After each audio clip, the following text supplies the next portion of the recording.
Introduction and physiology. उसमें सबसे पहले हम देखेंगे introduction to cell, tissues, organs and then systems. Basic cell physiology, cell introduction, cell organs. उसके बाद cell membrane, movement of the substances and water through the cell membrane and bioelectric potentials. Then musculoskeletal system, जिसमें skeletal के names of the all bones, joints and muscles, cartilages, tendons and ligaments, types of bone, joints and their function, spine, muscle and their function, skeletal muscles, properties of skeletal muscles, muscular contraction and relaxation, neuromuscular junction and sarcotubular system, smooth muscles, mechanism of the contraction. Next है digestive system and excretory system, जिसमें anatomy of digestive system, excretory system, components on their organs, their functions, gastrointestinal system, general structure of the alimentary canal, gastric secretion, pancreatic secretion, gastric motility, digestive, peristalsis, gastrointestinal hormones. Then renal physiology, जिसमें structure of kidney, nephron, juxtaglomerular filtrate, reabsorptions, secretion mechanism of the secretion, concentrating and diluting mechanism of urine and then dialysis. Nervous system में हमें देखना है nervous system and glands, structure and properties of neurons, sub division of nervous system and their functions, type of glands, endocrine and exocrine glands, important endocrine and exocrine glands, and types of hormones, their functions. Sensory nervous system, motor nervous system, higher function of the nervous system, synapses, reflex, cerebrospinal fluids, and then blood, brain, and blood CSF barrier. Then cardiovascular and respiratory system, components of cardiovascular and respiratory system, function of cardiovascular and respiratory system, circulatory system, functional anatomy of the heart, property of cardiac muscles, conducting system of the heart, pressure changes during cardiac cycle, capillary circulation, arterial and venous blood pressure, respiratory system, mechanism of breathing, ventilation, regulation of respiration, transport of gases, hypoxia, artificial ventilation, non-respiratory function of the lungs. Then immunity system, component organ of immune system, and then function of immune system, endocrinology, endocrine glands, hormones, their functions. Reproductive system, anatomy of male and female reproductive system. ये सारी चीजें हमें पढ़नी है। Syllabus काफी wide है, ठीक है। मैक्सिमम चीजें सिलेबस में ऐड की गई और इससे क्वेश्चंस भी आपने देखा ही होगा जिन्होंने एग्जाम दिया कि कहीं से भी उठा के पूछा जा सकता है, कुछ ऐसा कहा नहीं जा सकता कि क्वेश्चन कहाँ से आएगा। क्लियर है? इसमें अंदाजा लगाना बहुत मुश्किल है कि कहाँ से क्वेश्चन बनते हैं। कुछ क्वेश्चंस तो कंफर्म होते हैं कि कुछ स्पेसिफिक टॉपिक है वहां से उठाए जाते हैं, नहीं तो बाकी आप अंदाजा नहीं लगा सकते कि कहाँ से पूछेंगे। क्लियर है? तो आपको चीजें ध्यान रखनी ही पड़ेंगी और कोई ऑप्शन नहीं है और याद रखना पड़ेगा। शरीर रचना विज्ञान एवं शरीर क्रिया विज्ञान, human anatomy and physiology. Human anatomy और फिजियोलॉजी, ह्यूमन एनाटॉमी में हम क्या पढ़ते हैं? इसमें शरीर की रचना एवं उसके विभिन्न अंगों के पारस्परिक संबंधों का अध्ययन किया जाता है, डिफरेंट बॉडी पार्ट्स, और उसमें प्रॉपर क्या फंक्शंस हो रहे हैं उसके बारे में हम अध्ययन करते हैं। शरीर क्रिया विज्ञान फिजियोलॉजी, इसमें शरीर में उत्पन्न होने वाली क्रियाओं का अध्ययन किया जाता है। हमारा जो शरीर है मोस्टली असंख्य सूक्ष्म कोशिकाएं जो कि सेल्स से मिलकर बना है, जिन्हें सूक्ष्म दर्शक यंत्र या माइक्रोस्कोप के द्वारा ही देखा जा सकता है, राइट। इन्हें जीवन की इकाई भी कहा जाता है, राइट। इन्हें क्या कहा जाता है? जीवन की इकाई भी कहा जाता है, क्योंकि प्रत्येक कोशिका सेल में जीवन की सभी क्रियाएं संपन्न होती है। जो शरीर के बाकी अंगों में होती हैं वही क्रियाएं कहाँ होती हैं? सेल के अंदर भी होती हैं। समान गुणों वाली एक ही आकार की तथा शरीर में कोशिका सेल विभाजन के फलस्वरूप अन्य कोशिकाएं बन जाती है। सेल डिवीजन के थ्रू क्या होता है? बहुत सारे सेल्स बन जाती हैं। सामान्य गुणों वाली एक ही आकार की तथा एक ही कार्य करने वाली कोशिकाओं सेल्स के समूह को क्या कहते हैं? टिश्यूज कहते हैं। जिनकी क्वालिटीज एक जैसी ही है वो आपस में मिलके टिश्यूज का निर्माण करते हैं, टिश्यूज बनाते हैं। क्लियर है? सर एक बार फिर से बोलना। यहाँ पे हम सेल्स की बात कर रहे हैं कि जो एक ही टाइप्स की सेल्स होती हैं, है ना? ये हम सभी जानते हैं कि जो हमारा बॉडी है वो कई सारे सेल से मिलकर बना हुआ है। अगर हम इकाई की बात करें, जैसे अपने घर बनाते हैं, तो घर बनाने में सबसे मेन चीज क्या है? क्या होता है जो आधार होता है? बिना ईंट के तो घर नहीं पिलर। बनती ना। नींव नींव नींव। हाँ, तो बिना ईंट के तो नींव बन ही नहीं सकती है। तो हम्म, ईंट क्या है? घर के लिए ईंट एक इकाई का काम करता है ना? एक एक करके जुड़ता जाता है और उसके बाद आपका मकान बनता है। तो उसी तरीके से अगर हम बात करें कि किस प्रकार जो बॉडी में सेल्स होते हैं वो आपस में मिलकर कई सारे टिश्यूज का निर्माण करते हैं, जो कि जिससे आपके जो भी बॉडी पार्ट्स हैं वो बनते हैं। क्लियर है?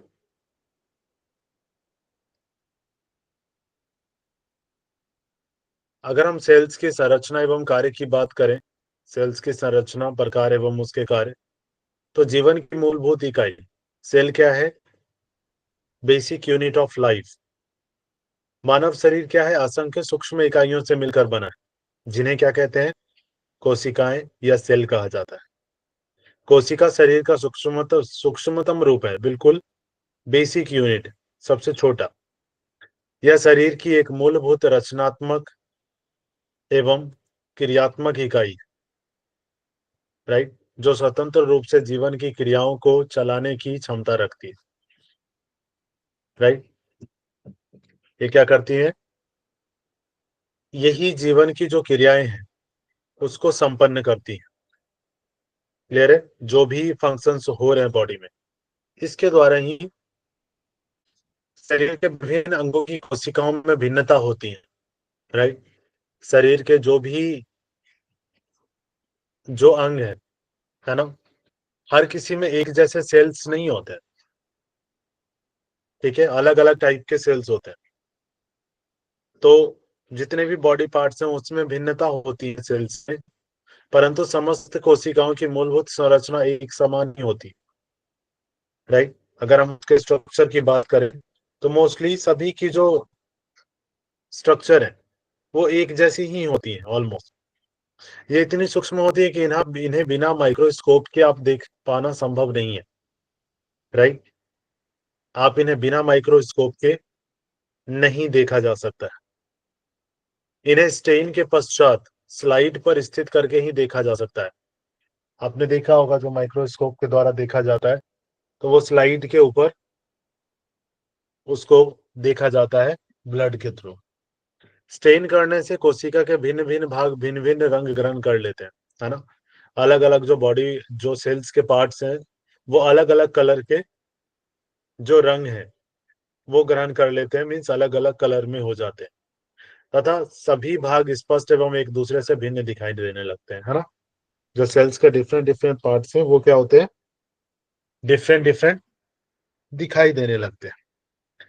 कोशिका की रचना के अंतर्गत कई एक सम्मिलित अंग है। इन्हें क्या कहते हैं? बॉडीज के सामूहिक रूप को सेल कहते हैं। कार्यों की विभिन्नता के कारण कोशिकाओं के आकार एवं आकृति में अंतर होता है ना? इसके भिन्न भिन्न कार्य हैं, तो उसी के अकॉर्डिंग इसके क्या होते हैं? आकार भी भिन्न भिन्न होते हैं। जो शेप होता है वो भी भिन्न भिन्न होता है, डिफरेंट होता है, परंतु कुछ रचनात्मक विशिष्ट गुण उन सभी में समान होते हैं, है ना। कुछ गुण ऐसे होते हैं, कुछ विशेष गुण ऐसे होते हैं जो कि सभी सेल्स में एक समान ही होते हैं, वो अलग नहीं होते। अगर हम कोशिका की संरचना की बात करें, स्ट्रक्चर ऑफ सेल, तो प्रत्येक कोशिका के निम्न में से निम्नतम मुख्य 3 भाग होते हैं, है ना। प्रत्येक सेल में 3 मुख्य भाग होते हैं। कौन कौन से? एक है सेल मेम्ब्रेन और सेल वॉल, जिसको कोशिका कला या भित्ति कहते हैं। सेकेंड है साइटोप्लाज्म, जिसको कोशिका द्रव्य कहते हैं। और थर्ड है न्यूक्लियस, केंद्रक। ये सभी सेल्स में पाए जाते हैं, राइट। ये 3 पार्ट सभी सेल में होते हैं। क्लियर है? कौन कौन से? सेल मेम्ब्रेन और सेल वॉल, सेल मेम्ब्रेन को ही सेल वॉल कहा जाता है, साइटोप्लाज्म और न्यूक्लियस, ये 3 चीजें। क्लियर है?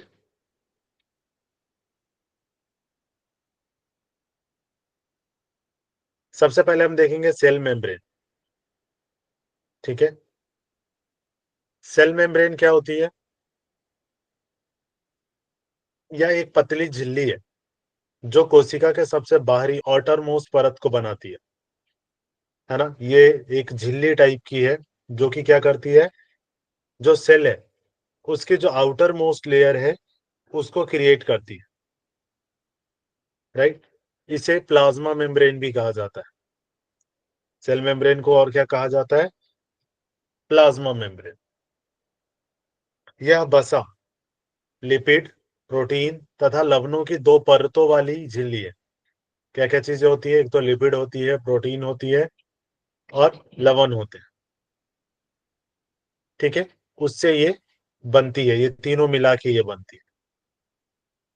इसकी उत्पत्ति किससे होती है? साइटोप्लाज्म से होती है। इसकी उत्पत्ति कोशिका द्रव, जिसको साइटोप्लाज्म कहते हैं, से होती है। कोशिका कला से ही समस्त कोशिकाओं से अलग रहती है, परंतु कोशिका कला इतनी सूक्ष्म होती है तथा समीपस्थ होती है कि कोशिका भित्ति से इतना अधिक सट जाती है कि दोनों कोशिकाओं के मध्य केवल एक भित्ति ही दिखाई देती है। यह पारदर्शी तथा सेमी पैरेमेबल होती है। यार देखा, हम इसको हाफ, आप देख सकते हैं यार, पर देख सकते हैं इसके। ठीक है, ये आप सेल का देख रहे होंगे। सर ये कोशिका सेल, कला समझ में, कुछ कह रहे हैं? मैं कहता कोशिका कला समझ में नहीं आई है। कोशिका कला सेल मेम्ब्रेन हो गया, ठीक। ऊपर लिखा हुआ है ना, कोशिका कला मीन्स सेल मेम्ब्रेन। ठीक है,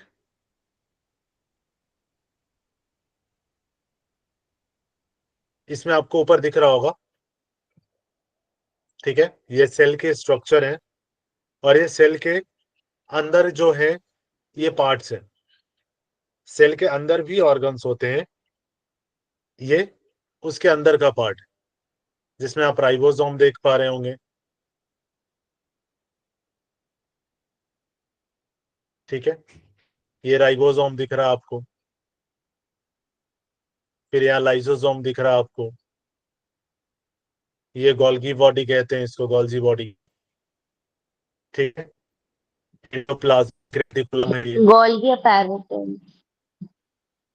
गोल्जी अपैरेंटस भी कहते हैं। ठीक है, उसी। फिर ये न्यूक्लियस है, साइटोप्लाज्म।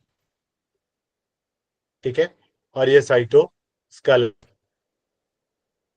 सेल मेम्ब्रेन जो आउटर मोस्ट लेयर है that is called cell membrane. ठीक है, जहां से ये आउटर मोस्ट जो लेयर है that is called cell membrane. ठीक है, जो कि सेल के जो अंदर वाले जो पार्ट है, ये जो सारे बॉडीज दिख रही हैं, है ना, सेल के पार्ट्स दिख रहे हैं, इसको सुरक्षित करने का काम कौन करता है? Cell membrane. क्लियर है, ताकि ये दो कोशिका आपस में चिपक ना जाए। तो ये मेम्ब्रेन क्या करता है, अलग अलग करता है। सेल सर ये मेम्ब्रेन के कार्य क्या होते, हाँ सर ये अधरो ये उसके, ऊपर आपने लिखा था ना, इसको अलग करते हैं ऊपर करना, इससे क्या बोलते हैं? हाँ सेल मेम्ब्रेन ये नहीं, पारदर्शी झिल्ली जो तथा होती है, अधरोपारगम्य, इसका क्या अर्ध मतलब है? अर्ध पारेगम्य को कहते हैं सेमी पैरेमेबल। ठीक है, ठीक है, अर्ध पारेगम्य ठीक का है मतलब सर, होता है हाफ, आर पार देखना। ठीक है सर, ठीक है, सेमी ठीक है पैरेमेबल सर, कहते हैं उसको, जिसमें आप आर पार देख सकते हो। ठीक है, ठीक है सर, मच्छरदानी आपने देखा है ठीक ना, है, यस सर, मच्छरदानी मान के चलिए इसको। ठीक ठीक है है, सर, मच्छरदानी से आप ठीक है, थोड़ा पूरा नहीं देख पाते, पूरा ट्रांसपेरेंट नहीं होता, लेकिन फिर भी होता है ना। यस सर, थोड़ा जाली वाला होता है ना? यस, ठीक है, ठीक है, सेम वैसा ही ठीक है सेल सर, मेम्ब्रेन। ठीक है, और सेल मेम्ब्रेन से क्या होता है, अंदर के सारे पार्ट्स आप देख सकते हैं। ठीक है, सेल के अंदर जितने भी पार्ट्स है ना, ओके चाहे सर, वो ओके, राइबोसोम, लाइसोसोम, ये सारी बॉडीज को आप देख सकते हैं उससे, सेल मेम्ब्रेन से। यस सर, कोशिका कला के कार्य क्या है, सेल मेम्ब्रेन के कार्य क्या वर्क करता है, जो कोशिका की जो कोमल संरचना होती है उसकी रक्षा करने का काम कौन करती है, सेल मेम्ब्रेन, है ना। सेल के अंदर काफी सारे पार्ट्स है ना, जैसे राइबोसोम, लाइसोसोम, तो उसको, फिर आपका न्यूक्लियस हो गया, तो उसकी रक्षा कौन करती है, सेफ कौन करता है उसको, ये सेल वॉल करती है। क्लियर है, वॉल का मतलब क्या हुआ, दीवार ना, जो आपके घर की दीवार है वो क्या काम करती है, आपको सुरक्षित रखने का काम करती है ना। यस सर, ठीक है, तो इसलिए तो दीवार बनाते हैं ना, कि सामने वाला हमला ना कर पाए। ठीक है, जो बाह्य उत्तेजनाओं को ग्रहण करती है, जो शॉक एब्जॉर्बर जिसको हम कहते हैं ना, शॉक एब्जॉर्ब करने का काम करती है। कोई भी उत्तेजना हो उसको क्या करती है, absorb लेती है। इससे होकर ही कोशिका से, इससे क्या है, सर वॉइस ब्रेक हो के रही है। थ्रू ही, सर सर वॉइस ब्रेक हो रही है। वाईफाई वालों ने मेरा जीना हराम कर रखा है, पैसे टाइम पे ले लेते हैं, लेकिन इनका कुछ अता पता नहीं होता। चेक करूं, शायद कनेक्ट हो जाए। क्लियर है क्या, सर बीच बीच में तो ठीक है, अभी सही आ ठीक है। रही है। अभी ठीक हो गया, जी। पता नहीं नेटवर्क आ गया, अभी गायब हो गया था उसी में ना, वाईफाई में, अभी वाईफाई कनेक्ट किया हूँ, देखते हैं कितना चलता है। चलिए, जब जी, भी हो अभी बता कॉल हो दीजिएगा, रही है ठीक है सर, ना। यस ओके, सर, इससे होकर ही क्या होता है, जो कोशिका है, राइट, रक्त से जो पोषक तत्व होते हैं ना, जो भी रक्त से पोषक तत्व एवं ऑक्सीजन को ग्रहण करती है ना, सेल्स में आपको पता है ना क्या चाहिए, जो भी पोषक तत्व है और ऑक्सीजन सेल्स को चाहिए। क्लियर है, तो वो क्या होता है, वो सेल वॉल के थ्रू होके ही अंदर जाती है और बाहर आती है। ये अलाउ करता है सेल वॉल अंदर आने के लिए और बाहर जाने के लिए। बाहर क्या जाता है, कार्बन डाइऑक्साइड। ये आपको सभी को पता है ना, कि जब कोई भी फंक्शंस होता है बॉडी में, मेटाबॉलिज्म में, तो मेटाबॉलिज्म में क्या क्रिएट होता है, कार्बन डाइऑक्साइड। ये आगे हम पढ़ेंगे। क्लियर है, यस सर, जैसे मेटाबॉलिज्म डाइजेशन में होता है, वैसे ही मेटाबॉलिज्म कहाँ होती है, सेल के अंदर। क्लियर है, सर एक बार सेल के अंदर बता दीजिए, क्या मेटाबॉलिज्म सेल के अंदर भी है? बिल्कुल। जैसे बॉडी पार्ट्स, जैसे आपको क्या दिखा, जैसे यहाँ पे देखिए, ये वाला इमेज दोबारा देखिएगा, है ना। एक चीज बताइए, जैसे जी सर, देख रहे आपका हैं। ऑर्गन हो गया लीवर, है ना, जी लीवर हो गया, इंटेस्टाइन हो गया, ये सारे पार्ट हो गए, जी। राइट। हाँ वैसे ही सेल वॉल के अंदर भी बहुत सारे ऑर्गन है।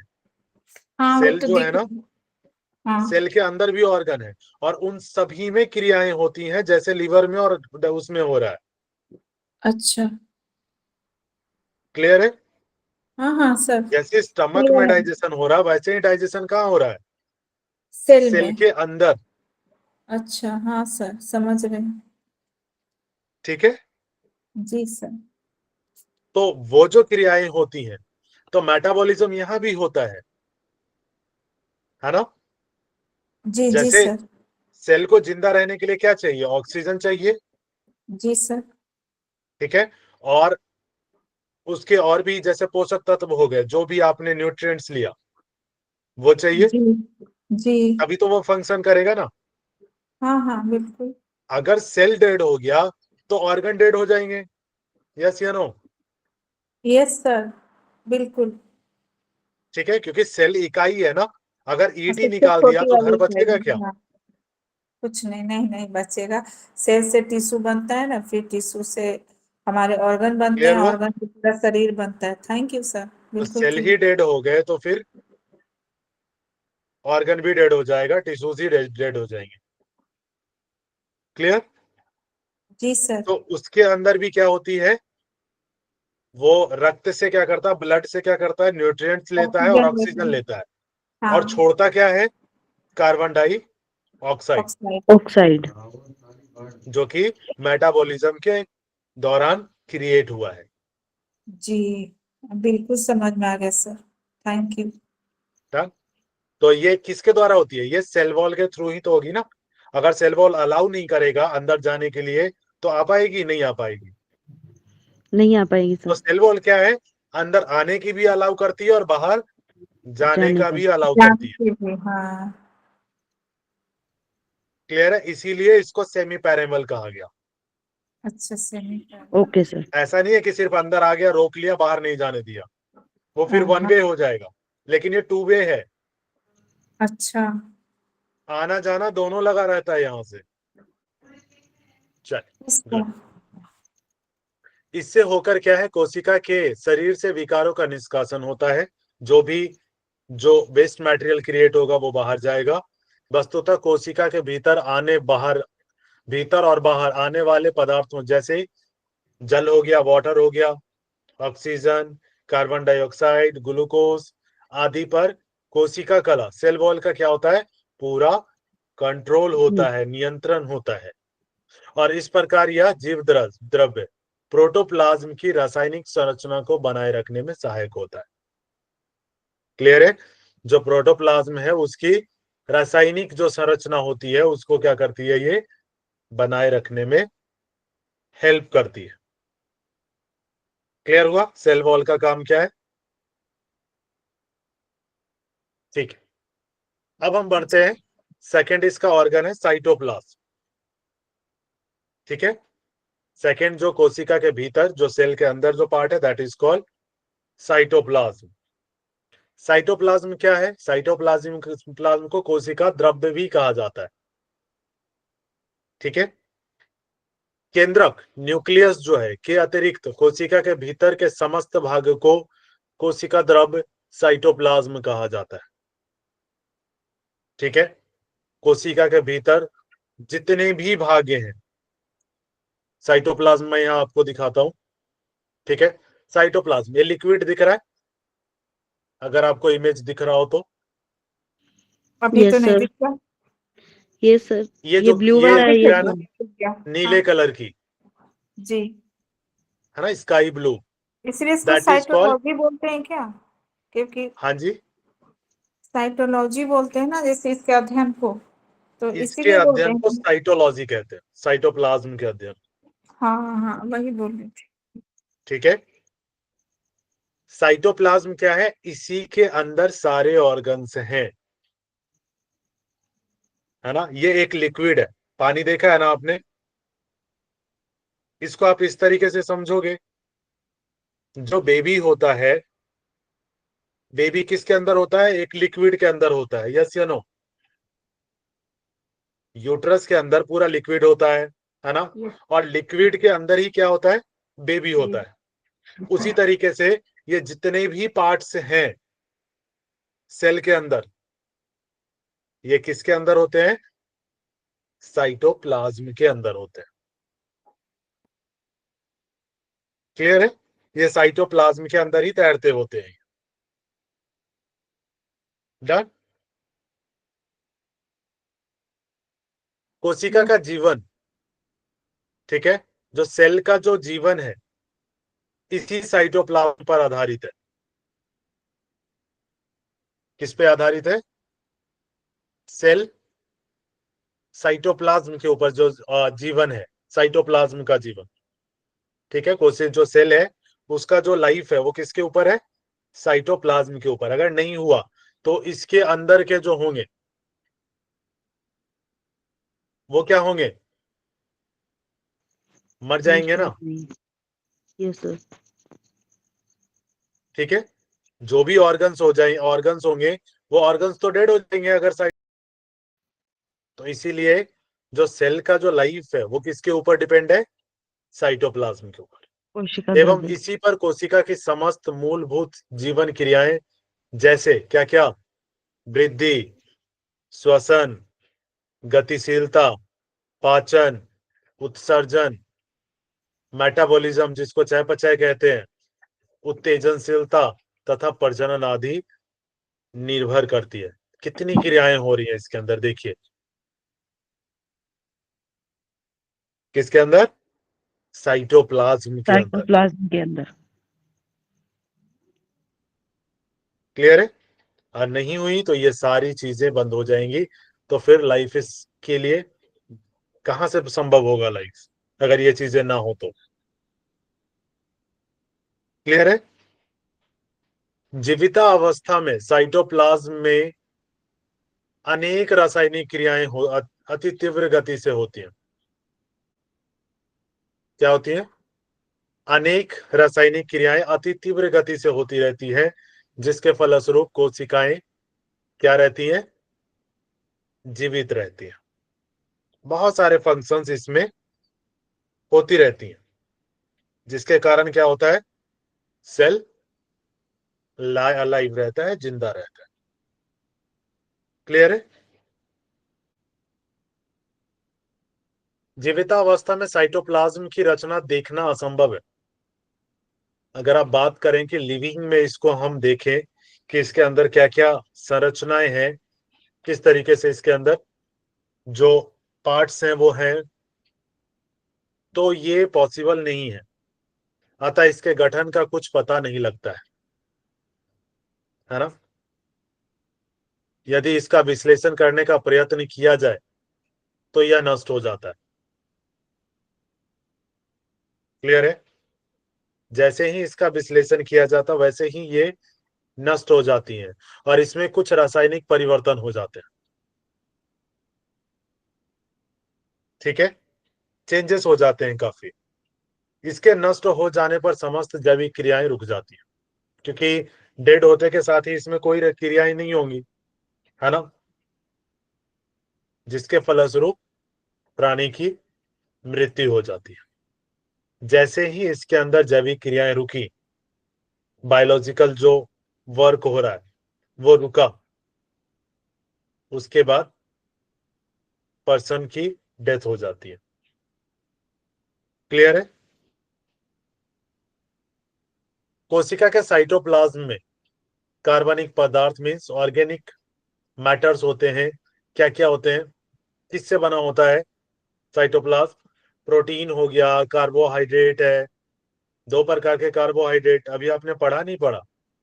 शायद अभी नहीं पढ़ा, सर ने अभी 6th यूनिट स्टार्ट नहीं किया ना न्यूट्रिशन। No sir. ठीक है, तो न्यूट्रिशन में आप लोग पढ़ोगे कार्बोहाइड्रेट कितने टाइप के होते हैं? दो प्रकार के, घुलनशील और अघुलनशील, जो सोल्यूबल और अनसोल्यूबल। जो सोल्यूबल नहीं है, तो सोल्यूबल का कौन कौन से हैं? ग्लूकोज हो गया, माल्टोज, सुक्रोज। क्लियर है?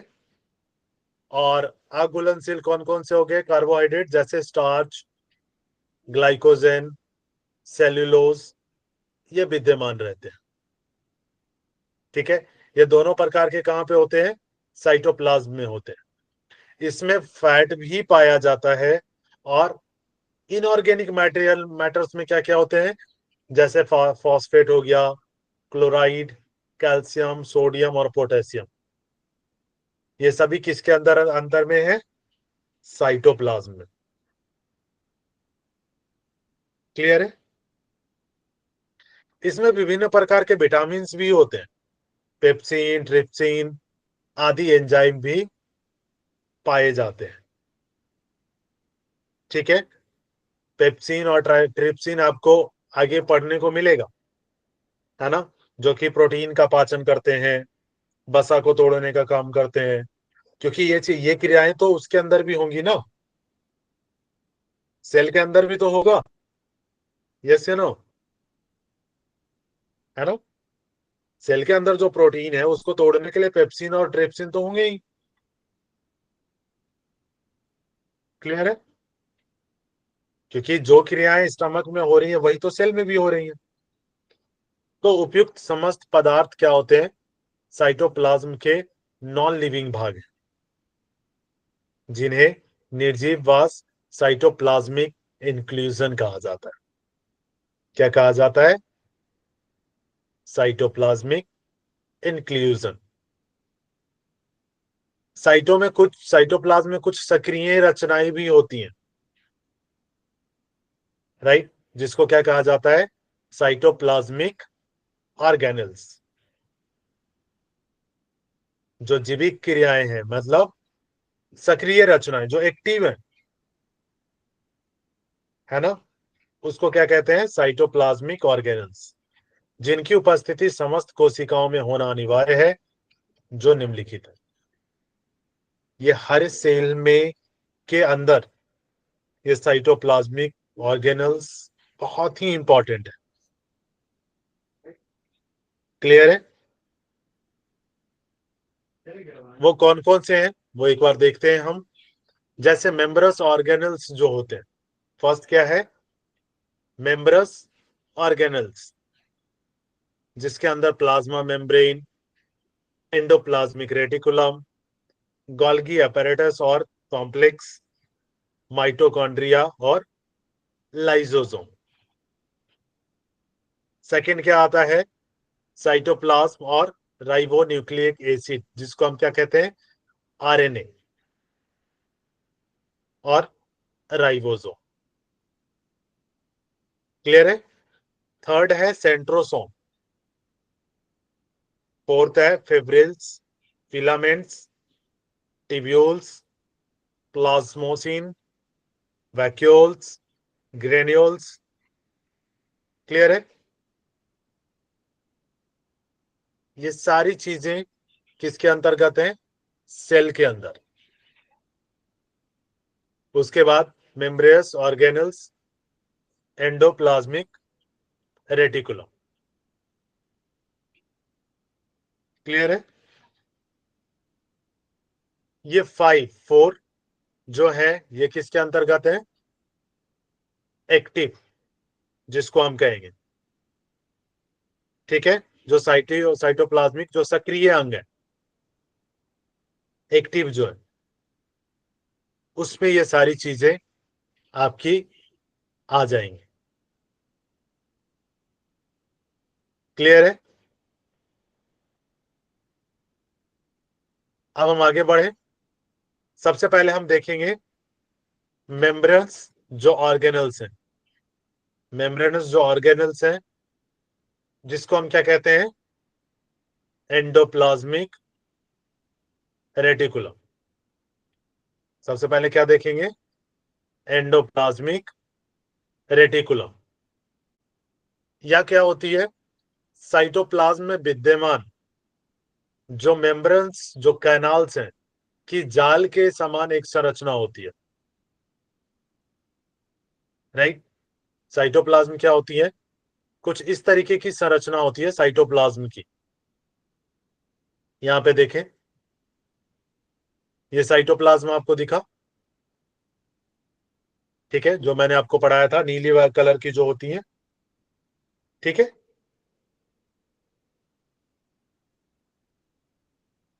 तो मेम्ब्रेस कैनाल्स के जाल के समान एक संरचना है। यह दो प्रकार की होती है, एक तो रफ होती है और दूसरी स्मूथ होती है। क्लियर है? एक रफ और दूसरा स्मूथ। क्लियर है? जो एंडोप्लाज्मिक रेटिकुलम होती है वो एक रफ एंडोप्लाज्मिक रेटिकुलम और दूसरी स्मूथ एंडोप्लाज्मिक रेटिकुलम। रुक्ष सतह वाली जो एंडोप्लाज्मिक रेटिकुलम है पर राइबोसोम के कण पंक्तियों में सटे होते हैं। जो राइबोसोम है उसकी जो कण होते हैं वो क्या होते हैं? लाइन में सटे होते हैं, चिपके हुए होते हैं। चिकनी जो एंडोप्लाज्मिक रेटिकुलम है में क्या होते हैं? लिपिड एवं स्टेरॉयड हार्मोन का संश्लेषण या निर्माण होता है। इंपॉर्टेंट है। लिपिड और स्टेरॉयड हार्मोन का निर्माण कहां पे होता है? साइटोप्लाज्म में। कहां पे होता है? Smooth smooth endoplasmic reticulum. Endoplastic reticulum. Clear है? ये इंपॉर्टेंट है। तथा इसका संबंध कुछ औषधियों के निर्विषीकरण डिटॉक्सिफिकेशन से भी होता है। देखिए, डिटॉक्सिफिकेशन का भी काम कहां होता है? सेल के जो स्मूथ एंडोप्लाज्मिक रेटिकुलम है वहां पे, ठीक है। ये पेशीय कोशिकाओं में आवेग जो इम्पल्स हैं, राइट, इम्पल्स का क्या करती हैं? संवहन करती हैं। क्लियर है? ये पेशीय कोशिकाओं के आवेग का भी संवहन करती हैं, मतलब उसको एब्जॉर्ब करती हैं। यकृतीय कोशिकाओं में, लीवर सेल्स हो गया, यकृतीय मीन्स लीवर सेल्स, ठीक है, वे प्रोटीन तथा कार्बोहाइड्रेट के संश्लेषण का कार्य करती है। ठीक है, लीवर में और जो प्रोटीन और कार्बोहाइड्रेट का जो पाचन होता है, संश्लेषण होता है, उसका कार्य करती है। और आमाशय में क्या करती है? हाइड्रोक्लोरिक एसिड को सिक्रीट करती है, स्रावित करती है।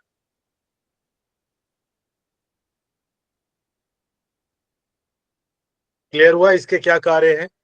बहुत इंपॉर्टेंट रोल है इसका स्टमक में ना, ठीक है। आमाशय में क्या करती है? हाइड्रोक्लोरिक एसिड को सिक्रीट करती है, HCl जिसको हम कहते हैं, हाइड्रोक्लोरिक एसिड, HCl। क्लियर हुआ क्या कार्य है इसके?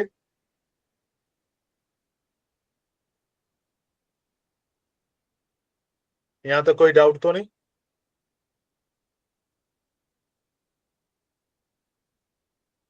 रिया जी, मानसी जी,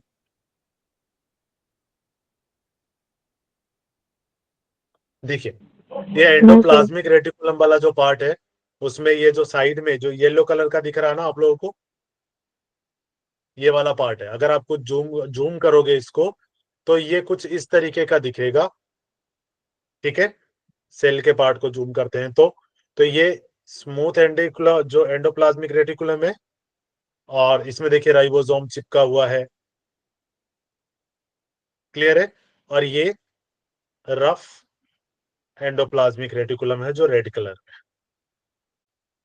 आगे देखते हैं गोल्जी अपैरेटस। नेक्स्ट कौन सा है? गोल्गी, इसको गोल्जी भी कहते हैं, ठीक है, गोल्जी अपैरेटस। यह क्या है? यह साइटोप्लाज्म में स्थित मेम्ब्रेन जो है का एक समूह है।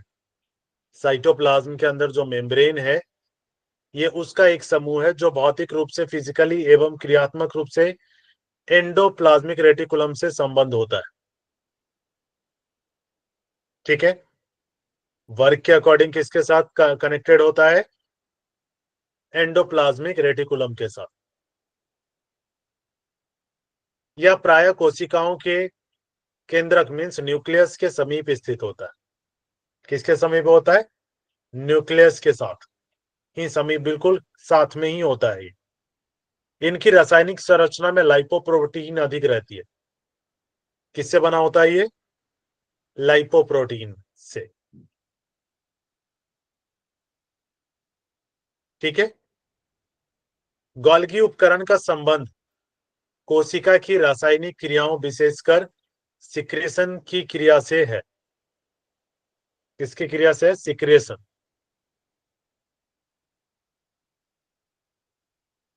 ठीक है। यह ग्लाइकोप्रोटीन स्राव के पॉलीसेकेराइड अंश का संश्लेषण भी करता है। क्या करता है? जो ग्लाइकोप्रोटीन है उससे जो स्राव होता है, क्या होता है? पॉलीसेकेराइड। पॉलीसेकेराइड आप कहां पे पढ़ोगे? आप पढ़ोगे कार्बोहाइड्रेट में। जब डाइट एंड न्यूट्रिशन पढ़ोगे आप। ठीक है। तो डाइसेकेराइड और पॉलीसेकेराइड, ये आप दो प्रकार के पढ़ोगे। ठीक है। और उसका क्या करता है ये? उसका भी संश्लेषण करता है।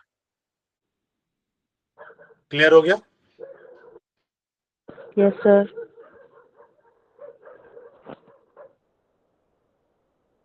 सर इसको ऐसे समझे कि जो मेम्ब्रेन लेस होंगी वो राइबोसोम होंगे और सिंगल मेम्ब्रेन वाली गोल्जी बॉडी जैसे आपने बताया, और एंडोप्लाज्मिक रेटिकुलम वैक्यूल, और डबल मेम्ब्रेन में आ जाएगा माइटोकॉन्ड्रिया, और हमारा जो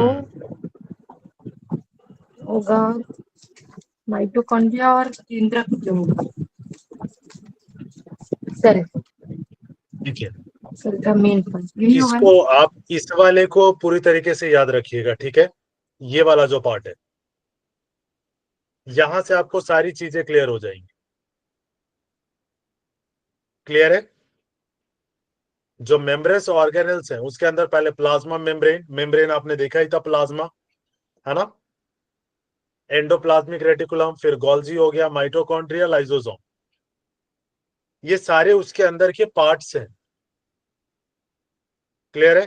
जैसे आपने सेल की संरचना जब देखा था, ये देखिए, तो यहाँ पे सारी चीजें अलग अलग हैं। यस या नो? Yes sir. ठीक है। Yes sir.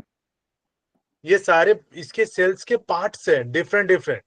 जैसे मैंने बताया था ना कि लीवर ले लिया आपने, है ना, स्टमक ले लिया, उसी तरीके से इसके अंदर पार्ट है और हर किसी के कार्य अलग अलग है। एक जैसे कार्य नहीं है सभी के। ठीक है। सभी के कार्य, सभी का जो फंक्शन है वो डिफरेंट है। एक फंक्शन नहीं है सभी का।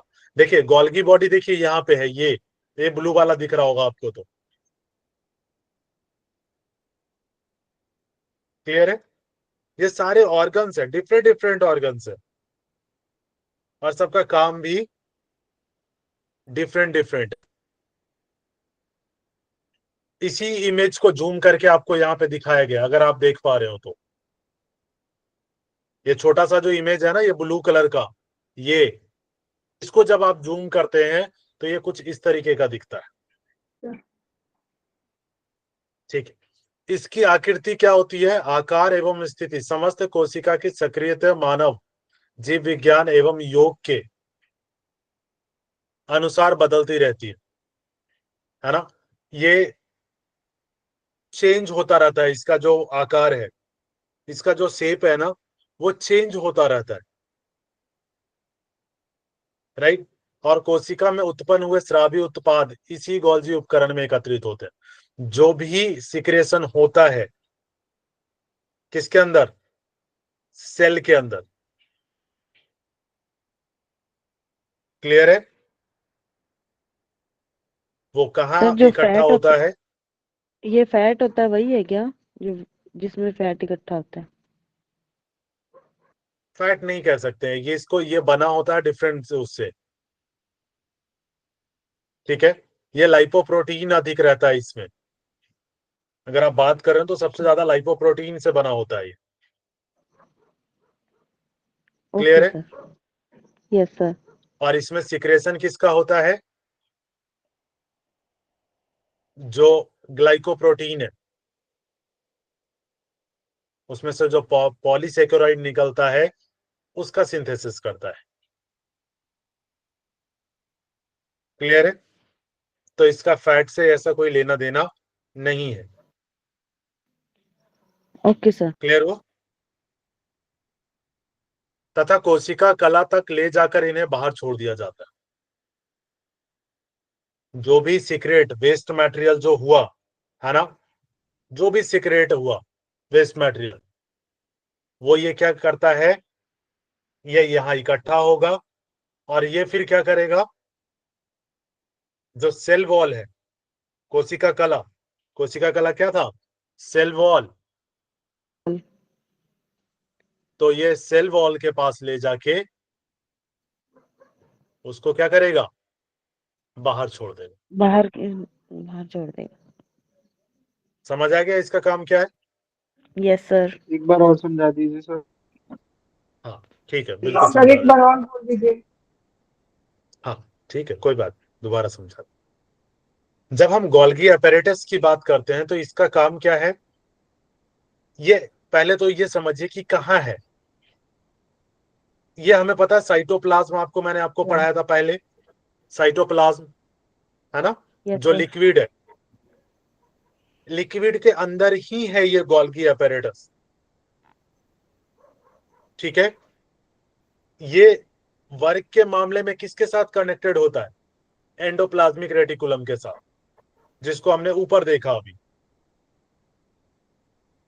क्लियर है? एंडोप्लाज्मिक रेटिकुलम हमने ऊपर देखा था, याद आया? ये उसके साथ कनेक्टेड होता है, एंडोप्लाज्मिक रेटिकुलम के साथ। क्लियर है? ये जो हमने आपको बताया, ये इसके साथ एंडोप्लाज्मिक रेटिकुलम के साथ ही मोस्टली साथ में कार्य करता है, कनेक्टेड होता है। ये किसके, न्यूक्लियस के बिल्कुल करीबी होता है, उसी का मान पड़ोसी मान के चलिए। किसका पड़ोसी है ये? न्यूक्लियस का। ये दोनों पड़ोसी हैं आपस में। अगर इसकी आप रचना की बात करें तो किससे बना होता है? ये लाइपोप्रोटीन से बना होता है।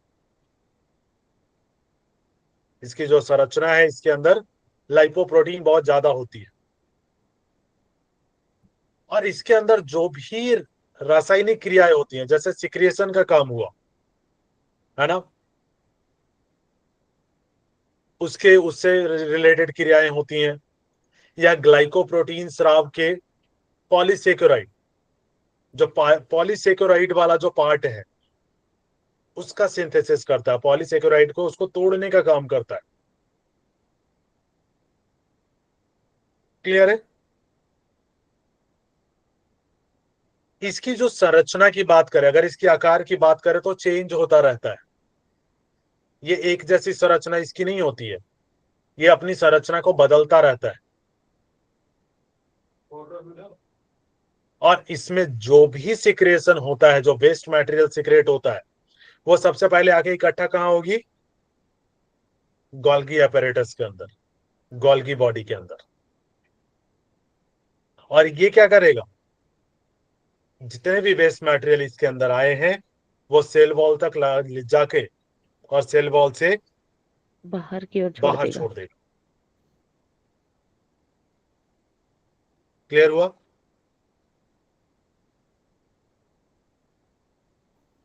हाँ जी सर। चलिए गुड। कल माइटोकॉन्ड्रिया भी काफी ज्यादा इंपॉर्टेंट है, और सेल से क्वेश्चन आते हैं, ध्यान रखिएगा। सेल बहुत ही इंपॉर्टेंट पार्ट है। ठीक है? जब आप फंक्शन को आगे समझोगे तो सेल का समझना बहुत जरूरी है, और इसके हर एक पार्ट का वर्क बहुत डिफरेंट है, और जो अंदर हो रहा है वही पार्ट्स पूरे बॉडी के जो सिस्टम है उसको कंट्रोल कर रहा है। तो ये समझ गए तो बाकी समझना आसान हो जाएगा, बहुत इजी हो जाएगा।